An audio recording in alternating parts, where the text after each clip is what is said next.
So mas pinaniniwalaan mo ngayon yung dating tauhan ng sindikato kaysa sa sarili mong asawa? Isa, ano ba? Ano bang meron sa inyo, ha? Bakit paniwalang-paniwala ka sa lalaking yan? Isa, sumagot ka! Martin, tama na. Tama na? Isa, hindi na normal to! Tama na! Anak, pagod na ako. Wala na akong energy sa ganitong klaseng kaaway. Tsaka huwag mo iparamdam sa akin na mani ako dahil lang nagtanong ako sa'yo. Kaya pwede ba tigilan na natin to? Isa! Isa, I'm still talking to you! Isa! Ah! Alam mo ba ilang pamilya na nasira ng isabong na yan, ha?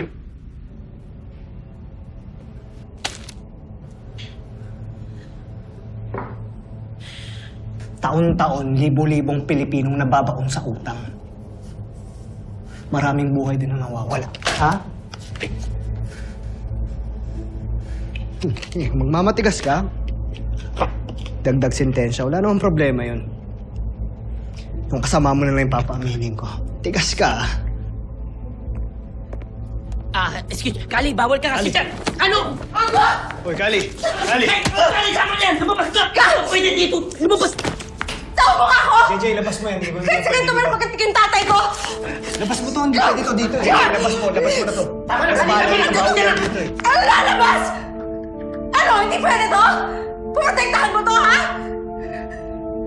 Kami yung biktima dito, Galo! At ikaw, hindi ka ba naman ako konsensya, ha? Ang daming pamilya nasisira dahil sa inyo!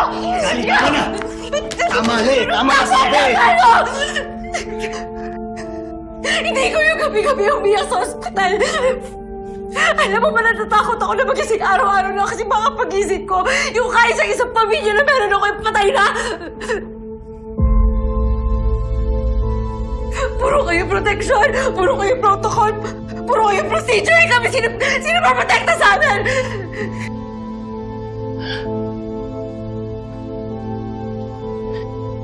Kali, lumabas muna tayo. Please.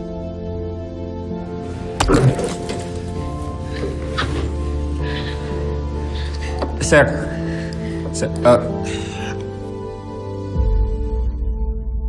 ako na lang po gawin yung witness. Tuturo ko na po sa yung lokasyon ng sabungan.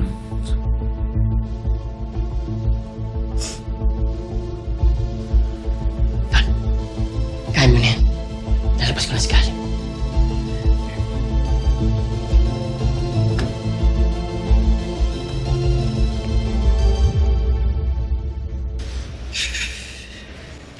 Rigoy!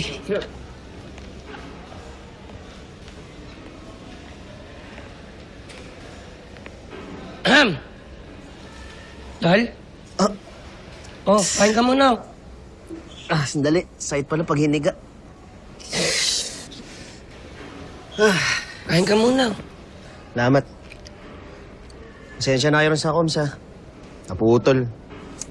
Sumugod kasi yung bugok na Martin na yun. Tol, madali mo namang madibang yung accusation niya. Sabihin mo lang yung totoo. Sabihin mo na merong kabit yung Martin na yan. Inunahan ka lang niya. Tsaka, Tol, may proof ka. Wala na. Nakuha na nila yung laptop ko. Ay, ugok. Malamang, meron kang backup. Mahirap nga talagang iwan yung mahal mo. Kaya nga nandito ako, di ba? Kahit ang dami nating pinagdadaanan, I'm here. For better or for worse.